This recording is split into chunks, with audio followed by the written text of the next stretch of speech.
क्या होगा अगर आप अपने नेल्स को काटना ही बंद कर देंगे? क्या होगा अगर हमारी बॉडी की सारी बोन्स एक साथ टूट जाए? हमें हिचकियां क्यों आती हैं? हम अपने आप को गुदगुदी क्यों नहीं कर पाते हैं? और कैसे रोज सुबह आपकी हाइट कुछ सेंटीमीटर बढ़ जाती है? और क्या आपको पता है कि गालों पर ये डिंपल एक खासियत नहीं बल्कि कमी है? इस वीडियो में आप अपनी बॉडी के कुछ ऐसे ही अमेजिंग फैक्ट्स को जानने वाले हो, तो बने रहिए वीडियो के एंड तक। नंबर 12 दोस्तों, आप किसी पर्टिकुलर टाइम टेबल से तो अपने नेल्स कट नहीं करते होंगे। जब आपको फील होता है कि आपके नेल्स बड़े हो गए हैं तो आप उन्हें कट कर लेते हैं। लेकिन क्या आप जानते हैं कि आपके नेल्स का ग्रोथ रेट क्या है और क्या होगा अगर आप कभी भी अपने नेल्स को कट ही ना करें? असल में दोस्तों, एक महीने में आपके नेल्स सिर्फ 3 से 4 मिलीमीटर तक बढ़ते हैं, यानी रोज आपकी नेल्स लगभग 0.1 मिलीमीटर रेट से बढ़ते हैं। और अगर आप अपने नेल्स को काटना ही बंद कर देंगे तो नेल्स के बढ़ने के साथ साथ नेल्स में बैक्टीरिया, फंगस और इन्फेक्शन भी बढ़ने लगेंगे। श्रीधर चिल्लाल ऐसे व्यक्ति हैं जिन्होंने 6 इयर्स तक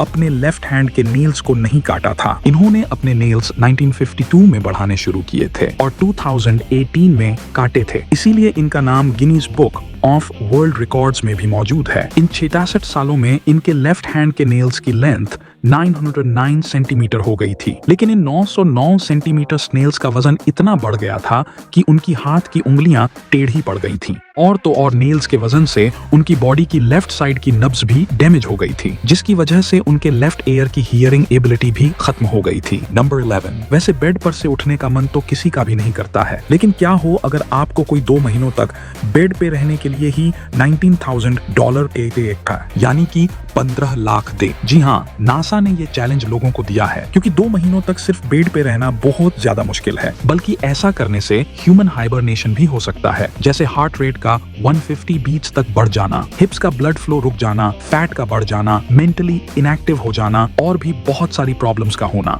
और आखिर में ये आपकी जान भी ले सकता है। तो इससे अच्छा है कि आप मेहनत करके ही पैसे कमाएं, ना कि 2 महीने तक बेड पर रहकर। नंबर 10 जब आपको हिचकियां आती हैं तो आपसे कहा जाता है कि जरूर आपको कोई याद कर रहा है, लेकिन क्या आपको पता है कि हिचकियां आने का बायोलॉजिकल रीजन क्या होता है? असल में दोस्तों, ह्यूमन बॉडी में लंग्स के नीचे डायफ्राम मसल्स होती हैं जो चेस्ट कैविटी से एब्डोमेन को अलग रखती हैं, और डायफ्राम इनवॉलेंटरी कॉन्ट्रैक्ट हो जाता है तो हमारी वोकल कॉर्ड्स बंद हो जाती हैं, और जिसकी वजह से ये हक की आवाज आती है। इसीलिए इन्हें हिक एप्स कहा जाता है। हिचकियां मिनिमम 2 से 3 मिनट्स और मैक्सिमम 48 घंटों तक एक्टिव रह सकती हैं। लेकिन चार्ल्स ओसबोर्न ऐसे व्यक्ति हैं जिन्हें हक एप्स का सबसे लंबा अटैक हुआ था। चार्ल्स को 1922 से हिचकियां आनी स्टार्ट हुई और 1990 तक, यानी 68 इयर्स तक नॉन स्टॉप हिचकियां आती रही।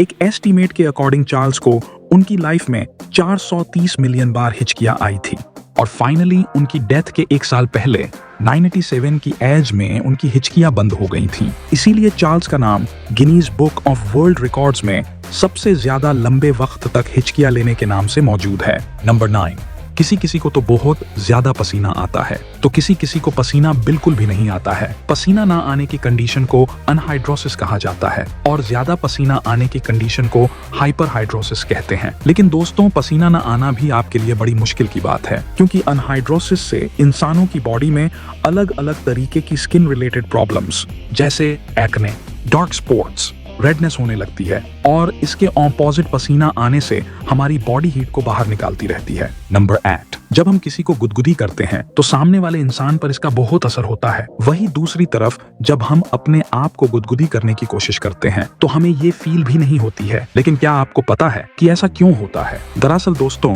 जब हम अपने आप को गुदगुदी करने की कोशिश करते हैं तो हमारे ब्रेन सेरेबेल को इसकी जानकारी पहले से ही मौजूद होती है, जिसकी वजह से ब्रेन को पहले से ही पता होता है कि इस तरह की गुदगुदी से कैसा महसूस होगा। इसीलिए जब हम खुद अपने आप को गुदगुदी करने की कोशिश करते हैं तो आपको वो फील भी नहीं होती है। नंबर 7 एक हाथ में कुल 5 उंगलियां होती हैं और सभी उंगलियों के अपने अपने नाम होते हैं।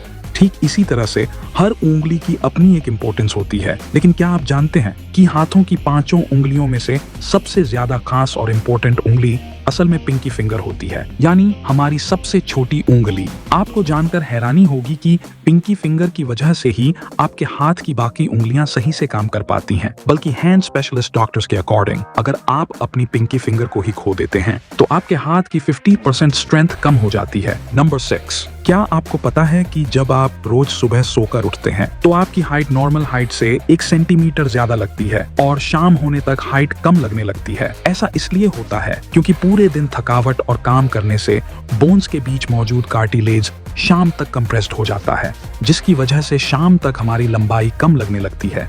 वहीं दूसरी ओर रात भर आराम करने और सोने से कार्टिलेज रिलैक्स हो जाता है, जिससे सुबह के वक्त हाइट 1 सेंटीमीटर ज्यादा लगती है। नंबर 5 दोस्तों, आपने अपने या फिर लोगों के नाखूनों पर ये सफेद दाग तो देखे ही होंगे, लेकिन क्या कभी आपने सोचा है कि ये कुछ लोगों के ही नाखूनों में क्यों होता है? दरअसल नाखून में मौजूद ये सफेद दाग आपकी बॉडी में आयरन, कैल्शियम और मिनरल्स की कमी का कारण होता है। हमारी बॉडी और माइंड का कनेक्शन इतना स्ट्रॉन्ग है कि अगर हमारी बॉडी में कहीं भी कोई गड़बड़ होती है या कोई बीमारी होती है या फिर किसी न्यूट्रिएंट्स की कमी होती है तो उसके सिम्टम्स हमें बहुत जल्दी दिखाई देने लग जाते हैं ताकि हम तुरंत ठीक कर सकें। नंबर 4, क्या आप ब्रेन फ्रिज के बारे में जानते हैं? दरअसल ये एक ऐसी कंडीशन होती है जिसमें किसी भी ठंडी चीज को खाने या पीने के बाद इंसान को ऐसा लगता है कि सारी ठंडक उसके दिमाग में जम गई हो। इस ब्रेन फ्रिज की कंडीशन को मेडिकल टर्म में स्पेनोपैलेटिन गैंग्लियन न्यूरिंजल कहा जाता है। वैसे ये कंडीशन ज्यादा डेंजरस तो नहीं होती, लेकिन ब्रेन फ्रिज के दौरान बस कभी कभी हेडेक हो जाता है। नंबर 3, ह्यूमन हार्ट हमारी बॉडी का एक ऐसा हिस्सा होता है जो पूरी बॉडी में ब्लड सर्कुलेट करता है, लेकिन क्या आपको पता है कि ह्यूमन हार्ट बिना बॉडी के भी कुछ वक्त तक धड़कता रहता है? दरअसल ह्यूमन हार्ट का अपना एक अलग इलेक्ट्रिकल सिस्टम होता है जो हार्ट को धड़काता है और ब्लड को सर्कुलेट करता रहता है। इसीलिए ह्यूमन हार्ट बॉडी के बाहर भी नॉर्मल टेम्परेचर पर कम से कम 4 घंटों तक धड़कता रहता है। नंबर 2, गालों पर डिंपल पड़ने वाले लोगों को उनकी क्यूटनेस की वजह से बहुत ज्यादा पसंद किया जाता है, लेकिन क्या आपको पता है कि ये डिंपल्स मसल्स डिसफंक्शन की वजह से होते हैं? असल में गालों के अंदर जिगोमेटिकस मेजर नाम की मसल्स होते हैं, जिसके 2 हिस्सों में बढ़ जाने की वजह से गालों में डिंपल्स आ जाते हैं।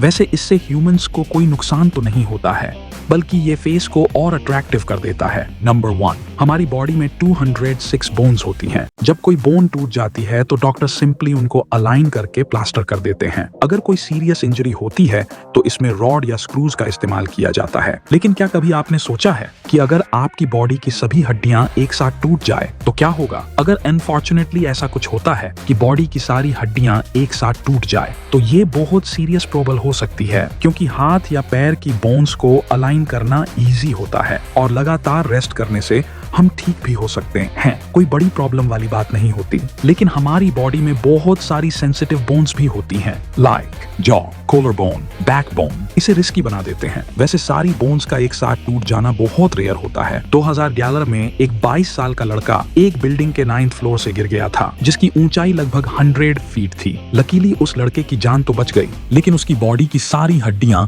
टूट गई थीं। 3 महीनों के ट्रीटमेंट के बाद भी वो लड़का ठीक नहीं हो पाया था और न ही उसकी सारी हड्डियां वापस से रिकवर हो पाई थीं। यानी कि बॉडी की सारी बोन्स टूटने के बाद रिकवर होना लगभग इम्पॉसिबल होता है। लेकिन काफी सारी बोन्स ऐसी होती हैं जिनका डैमेज होना आपको पूरी लाइफ के लिए पैरालाइज बना सकता है।